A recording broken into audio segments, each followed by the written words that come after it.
What better way to introduce our next guest than while celebrating the Haitian Flag Day? Haitian American private chef Dudley Peltrot is revolutionizing the taste of Haitian cuisine. With not only a taste of Haiti, one is certain to find some succulent, delicious, and tasty recipes from Dudley's cuisine. With a variety of spices, a decor out of this world, and mostly the epitome of customer service, having Dudley as your private chef is definitely a one in a lifetime experience. Join this heartfelt conversation where we will dive into culture, taste, spices, and this particular field of work on Sunday, May 19th at 12 p.m. Eastern Standard Time, Instagram Live, Youth Agency International HT. Oh, shit. Jesus. Jesus. Jesus. Oh my God. My love. The How are you devil is doing? a liar. The devil is a liar. The devil is a liar. You Not look on not on so good. this Sunday. Not on this Sunday. Oh my God. Thank you so much for all of your patience. I don't know why I did that. What did you do just now? I had to put in the request, but I signed out. What's going on, Uh, Jamal? What's because up, what Nick? happened is that Nicholas? it actually kind of rang. So this is why it was not doing that. Like it actually rang on my end, and then when Okay. it rang, I kind of pressed it, and that's how I was able to. Oh my God! Oh, well, let's just jump in. The first thing that I want to say is that first of all, you look good. Okay, you look good. I love the Thank you. Thank outfit. you. I love everything. I was trying to do Carabella as well, but I said, oh no, let's just do something a little different. Let's just do something a little different. But since we are already, I'm just gonna jump right in. Do you remember the very first, actually the second time that you received me? That's what I want. Like, do you remember how you received me the second time that you received me? I When I came. don't. I don't. Okay. So I have to refresh this guy right there, ladies and gentlemen. I came from Boston to Philly, and I wasn't sure. I know that you was in the house, but my bus came like it was five and change. It wasn't even 6 o'clock in the morning, Right. and I wasn't even sure if anybody in the house besides your sister was going to be up. When I walked in this house, that gentleman had two drinks waiting for me. He had a full breakfast prepared. I was shocked. He was in the kitchen. He had already set up everything. And he said, I know you had a long drive, and I really wanted to prepare something for you just to make you at ease. And when I tell you, he took care of me that morning. It was so unexpected because I didn't know at all that Dudley was going to be. I didn't know at all that you were even going to be up. So just to have that treatment and to be so well received, it was like no wonder you went into the lane of a private chef because this is definitely you. This is kind of like your vibe. You are so meticulous with everything that you do. It's actually my first time working with you, and you are extremely meticulous, like perfectionist. That's who you are, and I love Thank it. you. And Thank I you. really Thank love it. you. You want everything to just go smooth. You have an eye for detail. You have a way of doing things. So, man, I was looking at your page yesterday, just looking at your work, and I'm like, oh my God, I didn't know that. No, no, parce que c'est vrai. That's the thing. A lot of times, as our peers, we know like so and so has a business. We know that so and Right. so has something going on, but we're not really focused. Especially those of us who are in that entrepreneurial route. We're not really like focused to really see. You know what I mean? But just to kind of like go to your page and the videos and everything and seeing the review, seeing how you are catering to people, my jaw just dropped. I'm like, Miss Ami, will I be able to afford Dudley as my private chef if I'm doing something? Because the decor, everything, the entree, like it's just like Thank you. so. Introduce yourself to the people, let them know who you are, and then we are going to dive into our conversation. All right, all right, all right. Good afternoon, everyone. Good morning, good evening, good night. I'm not sure where everyone is watching and tuning in, but my name is Dudley, and I am the owner of Dudley's Delicious Delights LLC. I am a private chef. Started out cooking maybe about, say, 20 something years ago. But in the beginning of my stages, I did start out as a pastry chef. I did do cakes. From there, when I did the cakes, it went from just regular basic cakes to like 3D. Of course, that's the era of fondant. But as you guys know, when it comes to detail, fondant is very crucial when it comes to like the presentation with the temperature. And things just need to be right. So after dealing with a lot of the detailing stress with like transporting cakes and making sure that things go smooth and they're able to transfer from point A to point B, just safe without any issues. I just decided to step away from that realm and get into the cooking field because I always knew like I love to cook. But I definitely have put myself in a position to have that mindset like, yeah, I didn't really want to have a restaurant, but what was more important to me is being able to provide that experience. So when I talk about the experience, what does that look like? The Dudley's Delight experience. A lot of times, when people have had my food, clients are like, "Oh, you should open up a restaurant, and you should do this, you should do that." But a lot of times, people don't realize, like, the restaurant life. When you do get into that realm, it's no longer about your passion. It's about the development, the overhead. It's really about that that portion. Management. You can no longer be on the stove. It's all about making sure that things are running smooth, and that your vision is being portrayed around the clock 24/7.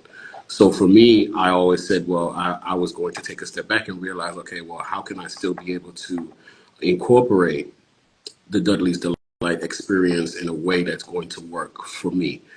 So that's why I did definitely take the private chef realm.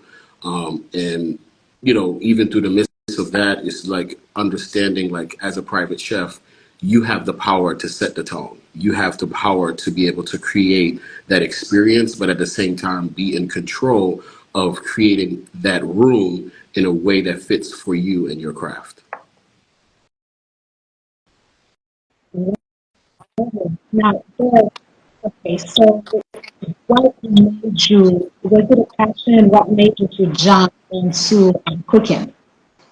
So definitely growing up, watching my mom cook, that was something that I always had of interest. As a kid, usually you used to watch like Sesame Street and stuff like that, but I was one of the kids who used to like skip Sesame Street and watch Julia Childs. So when Julia Childs used to come on, I used to, try to mimic what she was doing. You didn't really get a chance to have a head start with like ingredients and stuff. So I just would like try to find things in the house that would be similar to what she was making or what it looked like and try to put things together. And at that point, I was able to realize, like, this is something that I really enjoy doing. This was like my peace, Zen moment. So I definitely stuck to it. And through the midst of that, I gradually, went to like, coming up with different types of recipes. And even through the midst of looking at the way like my mom was cooking traditional Haitian food, I always try to look at and see like how I can be able to like do that as well, but then add my twist to it. Because a lot of times, being a creative, it's you're not always going to look at a painted picture the same way as everyone else because your variation is always going to be different. And I always wanted to make sure that it was put in a way where anybody can walk into the room and see my presentation or taste my food and be like, okay, that's Dudley's Delights. So here I am. Love it. What's the difference? Because you say that you are a private chef, so you definitely did not go into the route of having the private restaurant, but you rather chose to become a private chef. So what is a private chef in your field? Because now with I am seeing such like a wave of chef, of Haitian chef. Like the this field of work has definitely bloomed and blossomed. But I want to know from your point of view, what is a private chef? So a private chef is basically a chef that's being able to provide a luxurious service. So what does a luxurious service mean? It's basically definitely just having a chef come to your home, providing that wonderful moment that you would leave your house, drive, pay for parking, get dressed, have to do all of these things and go to a restaurant versus having it in an intimate setting of your own and being able to provide that aesthetics at the place where you would like for it to be.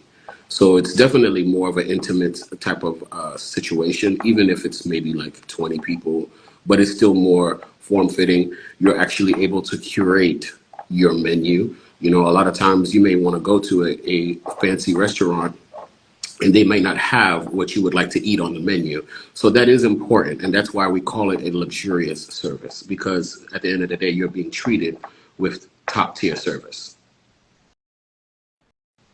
I definitely agree because, looking at some of the services that you have provided, now that's, I feel like, hiring a service like this would be, your mother's birthday, something very romantic. I saw the other day, it's kind of like someone who was having company over, but you know how it is, it gets really stressful when you have company over and that person didn't really want to cook, so they requested you. But what I want to know with this service is that because I was looking at the decor, I was looking at the, everything. Do you provide does it seem like that? Like, do you only like prior to requesting it, right? Let's say that I'm requesting it for I don't know an anniversary. So now I can custom my menu the way that I want it to be, but do you also provide the extra? So I'm looking at the service in itself, and it's kind of like, so does everything include that service? Yes. So part of the experience, of course, we do have a consultation. In that consultation, you're able to literally tell me everything it is that you want in your vision, so that way we can bring it into reality. Because that's the main objective, and that's what's important. Yes, you are going to eat, but at the same time, everyone has a different vision. No matter what the occasion may be for, we always want to make sure that it's pretty much to how you would like for it to be. And there is different levels, whether you are going to have a four course, 5 course, if you're going to have pairings with signature drinks and stuff like that, or if you want the top notch decor added, like all of those things are accessible. But again, it's the most important thing is that consultation where we can be able to create that experience for you and bring it to reality. Excellent. Okay, Mr. Professional, I didn't know. Let me come back on it. Okay, let me But come back on it. So it's important because it's all about what you want. My motto, because a lot of times people ask me, what is your specialty, and I tell everyone my specialty is to satisfy your palate. Everyone is unique and special in their own way. We all eat mac and cheese, but we don't like our mac and cheese made the same way. So we also have to make sure that we are taking heed of that and understanding, like being as though we are different individual people. I can't just give you a menu and say, well, this is all that I cook, and then you pick. That's not fair to my customers. So that's why it's so important for us to have that consultation and definitely go over all of the things that you would like. And it may not be certain things where that would go together with the menu when it comes to the courses, but at the same time, we still want to make sure that it makes sense for you, because at the end of the day, you are the purpose and the reason for me being here. So that's why it's always important for us to make sure we, set those boundaries, get all of those things in order, so that way there's no surprises and we can just make sure that everything runs smooth and go from there. Really, really like that. Now, do you, if you are you working with a team? You're not a one-man show, right? So I am a one-man show most of the times. I do have support from time to time, depending on the situation, and how many people, and also with like timing and stuff like that, because timing is important as well. A lot of times we don't realize like how important when it comes to our timing, that we can get lost in a moment of passion, because this is something that you love to do, but we also have to remember like temperatures. We don't want to serve cold food. So if we know that if we have a party of 20 and we're going to eat, i.e. example, a perfect medium rare steak, no one wants to eat a steak cold, especially if it's medium rare. So we definitely have to like put all of those things into perspective, and definitely realize like, okay, well, if this is how it's going to be, depending on the amount of courses and everything that needs to happen, then that's when I do have support come in and help out, because we can't do everything alone. It's not going to work that way. Now, one thing that I noticed with not only this, can you mute your microphone? Because there's an echo. You can mute your Hold on. microphone when you're done, and you can unmute. Okay. It won't Echo on my let end. me. Let me okay, go ahead. Now, when I'm looking at your menu, would you, I see a variety of fish that you are eating. So I wouldn't necessarily say that your cuisine is a typical Haitian, not even traditional cuisine. It feels like, you are englobing Caribbean cuisine, a little bit of American cuisine, because I ate jerk chicken from you, and it was like, I'm so sorry to my Jamaican people, but something out of this world. Usually you do have Haitian people who cook jerk chicken, but they don't have the level of spice that a typical jerk chicken required. And I never forgot when you made this, my nose was running, but the taste, the spices. So I know you can't give out all your secrets, but one thing that I want to know is that first and foremost, would you say that you are more of a Caribbean cuisine type of chef, so it's not necessarily all Haitian? And when you are cooking, are you using a mixture of spices? Because some people they feel like in order to be Haitian cuisine, it has the typical APs and all that. Whereas some people to make and have the taste buds that they want for their Christmas experience, they definitely may even get some Indian like spices. So kind of want to know if you can like let me know a little bit of what you consider yourself and what like spices do. So I would definitely have to say that when it comes to the type of cuisines, I'm very eclectic when it comes to that. I'm all about mixing and infusion when it comes to cuisines.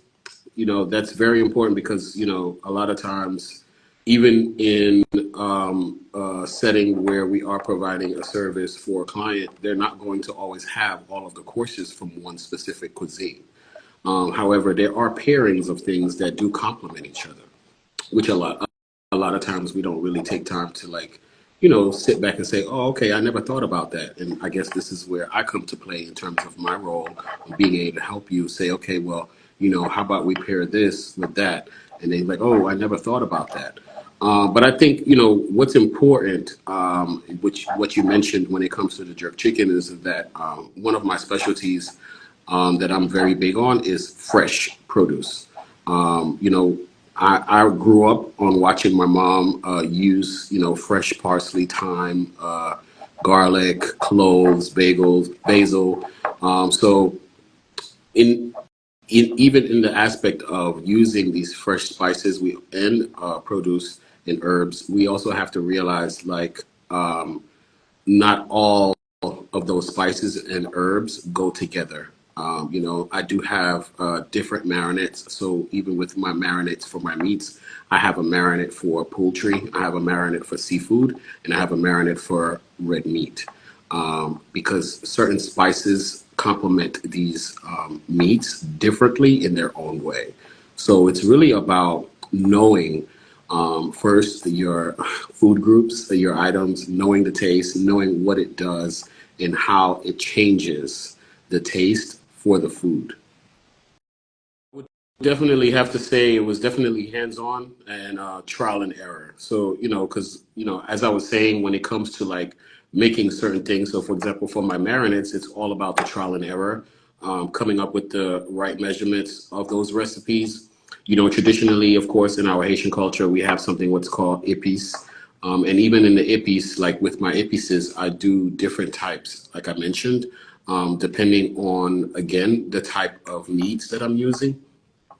Even when it comes to like just regular other recipes for other items, as far as like different types of rices and stuff like that, a lot of times, people don't realize like some of the flavor, the difference between fresh herbs and dried seasoning. People always like to pair off chefs with always using dried seasoning, and it's like it doesn't really hit the same when you're using fresh herbs versus dry seasoning. So that's why I always strive for that, because eating fresh, of course, as they always say, is the best. But then also for me, I could definitely say like I'm very big on the medicinal aspect of herbs coming from my Haitian culture and background. So I always like to like look up, okay, the health benefits of parsley or thyme or basil or garlic. A lot of these things people don't, take time to read up on because it is important, especially in the today's day that we're living. We have all of these, diseases. Of course, we know that the common high blood pressure, diabetes, cholesterol, these three things are very big and prominent in our people they're dealing with and they're suffering, but we're not taking time to like really realize like why is it that we're getting sick, and we are having a lot of these issues, but then we don't take time to realize what we are putting in our mouths, what we're eating, and that's really important. So that's why I'm very big on that as well, because I do provide meal prep services as well, and even with the meal prep services, the most important thing for me is the objective of my client. What is it exactly that you're trying to do?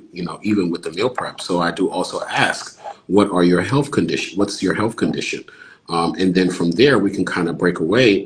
Yeah, it may be dieting, but at the same time, what are your health conditions? If this person is diabetic, then I'll know that I have to use certain substitutions of starch, knowing the different types of starches that your body is able to burn versus the ones that is not.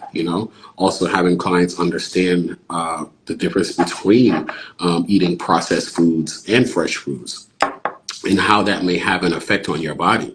So it is important, and it's definitely something that again, that a lot of times people don't think about. They may just say, what, I want to eat this, it's good, but then I also kind of like take that second to like give you the knowledge on like, okay, well, if this is something that you're wanting to have, but yet you're dealing with these health conditions, it might not be able to help in that aspect. But again, I'm not, forcing them to make that change, but also being able to provide that knowledge to me as a chef is important.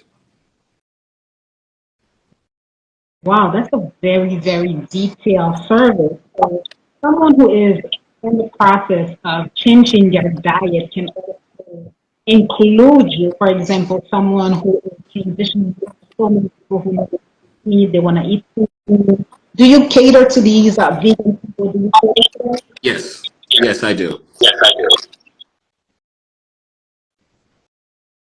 Oh, that's awesome. Now, Dudley, what is the most challenging aspect of the work that you do? I think the most challenging aspect of it, I would say, especially for now, for me, would be just being able to be in the moment of working. Because as a perfectionist, you can kind of get really in tuned and overwhelmed at the same time with creating that experience. So, as you have witnessed from my page, with my couple of my few posts in the back, me dealing with stress, anxiety, with my mental health, that was one of the things that I knew that I had to challenge myself coming back into the scene. Definitely, because as a perfectionist, when you want things to be perfect, sometimes that can get the best of you.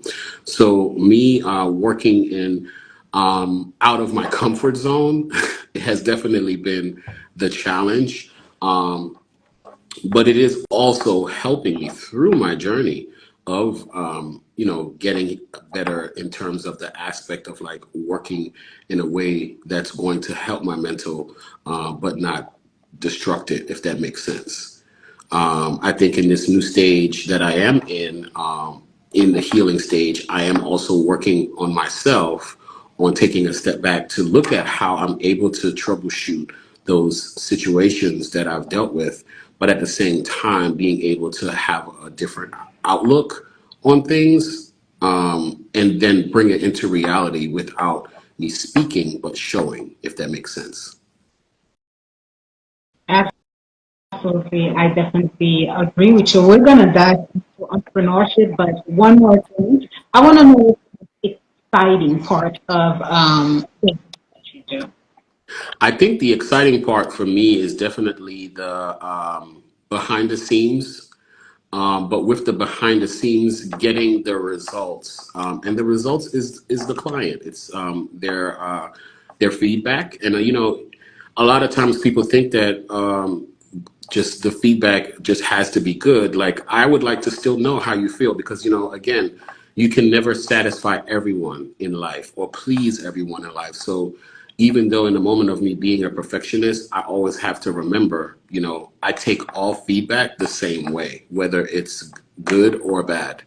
I just felt so renewed just listening to you, just sitting all the way back and pausing, letting you just hearing what you have to say, just hearing what your guests have to say. Because as entrepreneurs, I don't believe that someone who is not in this creative field looking, you constantly grinding. So if you're not taking time for yourself, if you're not taking time to pause, like, it's like you can't breathe anything. Um, to be to be honest with you, it's definitely, I think what keeps me motivated is just my passion.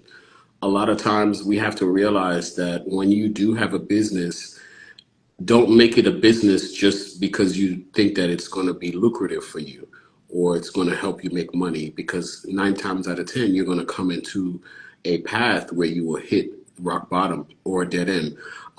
Even if it's something that's of your passion, you do have the moments too that you may have hit rock bottom or reach a dead end. But I think what's important is definitely that passion. You have to have a vision, and through that vision, paired off with your passion, I definitely feel like that's what kind of keeps me going, because I know that I do have a purpose and there is a bigger picture. So as I'm painting this picture, I look at it as a mural that's always in the works. It's not completely done. I'm adding the colors, I'm adding the textures, I'm adding the flavors, um, getting that vision to people where they can be able to look like, oh my God, he's working on something. It looks good. It looks good so far, but he's not done yet. So for me, I think that's what I drive and strive for.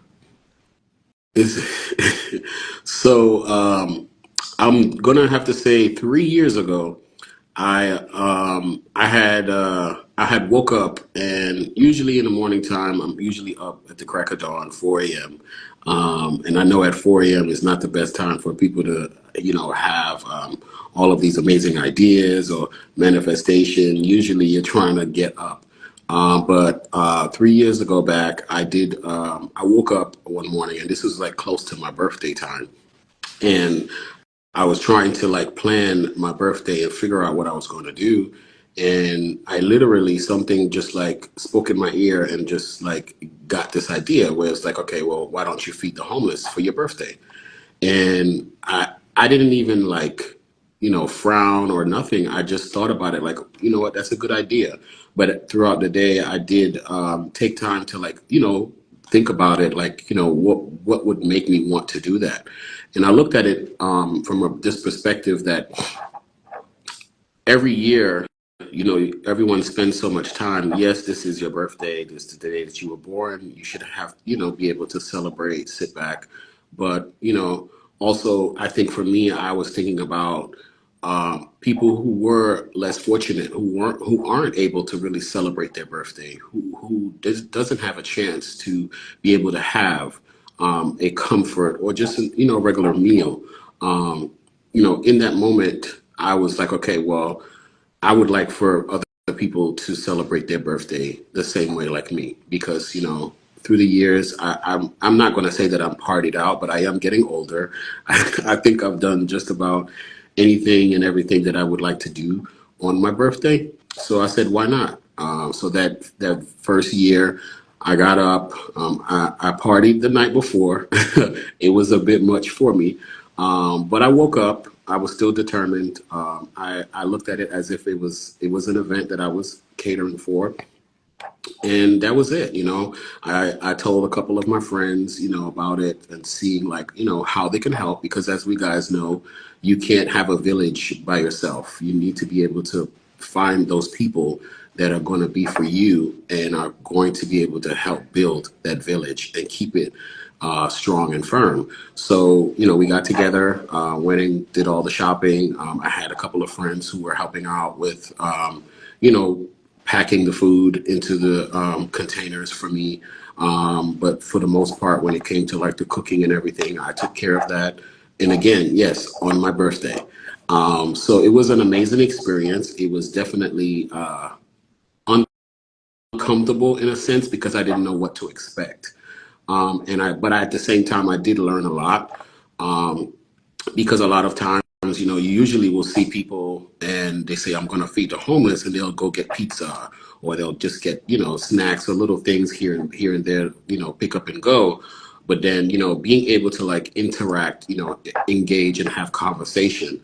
And, something that I did learn, and that I had to like, homeless people are human too. So I had this lady who asked me, do you have any vegan platters? And I was kind of startled because I didn't think about that.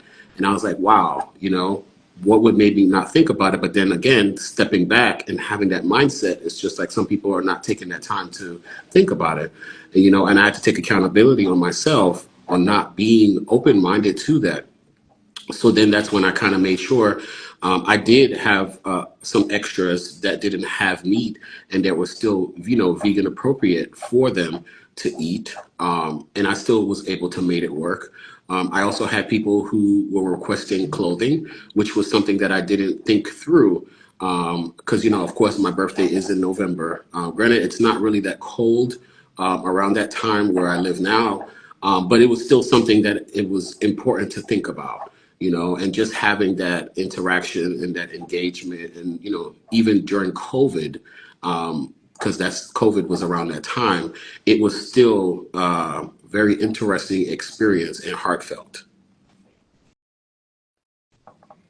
Now, what did you learn from it? What did this experience teach you? It definitely taught me that, people were always saying like, you're so selfless and this is amazing, but it's like I wasn't doing it for compliments. I wasn't doing it for clout or popularity. I did it because it was out of the kindness of my heart. because I wanted to be able to make sure that even in the moments that I'm celebrating, I want other people to celebrate as well. Because sometimes we take that, just even that something simple of being able to eat a warm, good cooked meal for granted. That that you are such a loving person.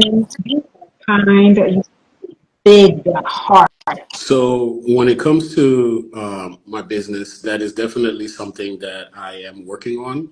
It is on my bucket list. I haven't really like dabbled into that yet because I'm still trying to get myself into a platform where I'm able to know my audience and my clientele. I'm still in the process of like revamping and regrouping that, being able to get a consistent a base of clients, and being able to know that I'm going to have clients who are going to be able to respect my prices. Because I think a lot of times those are some of the challenging things as an entrepreneur is that like the saying your price is your price, but also being able to explain. I think a lot of times some people fail on that because if you're going to give a price on something and they ask you like why is it that much, you have to be able to explain yourself because a customer has a right to know what they're paying for. So for me, I strive for that, and definitely work on making sure that those things are being able to be fully transparent in those moments where we are having a consultation and providing that experience. So for me, that's very important. So like I said, it's still something that I am working on and getting myself in tuned into. But I still do have a regular 9 to 5, but I still have that mindset that I'm working on having my business become my number one and only business. And yes, it's about manifestation, but also you have to plan to plan. Things have to be brought, written down, strategic, and of course, there's going to be trial and error. But I think what's mainly important is the consistency in that, and everything else will fall into. So, being as though I am big on being able to provide that intimate setting. I don't like to have everything so broad and out. So that's why the consultations are very important, because that gives you, the client, your moment to be able to have all your questions, provide feedback, give opinions, ideas, and that way we can be able to come together and bring it into reality. So for me, that's what's mainly important. I don't have a website currently at the moment, but you can reach me on my Instagram page where you can be able to message me or email me, and then we can go from there when it comes to the consultation. Private chef, with the private chef realm, I also do catering. I do food vending. I also do meal preps along with the meal prep, meal planning. I do cooking courses. So I provide all of those services within one. But it's all based off of what the client would right like. Now, my July and August is pretty open. Again, you guys can catch me on Instagram at Dudley's Delights. Um, Also with my email, it's Dudley's Delicious Delights at gmail.com. And you message me from there and we can have a consultation and provide you with that experience where we can bring your vision into reality. Thank you so much, my love. Thank you so much Thank you. for appreciate you and hoping that we can have a community call to get to. Have a beautiful day. I know that you have to go. Thank you so much for being here with me. Absolutely. Thank you. Take care. I appreciate it. Thank you. Alrighty.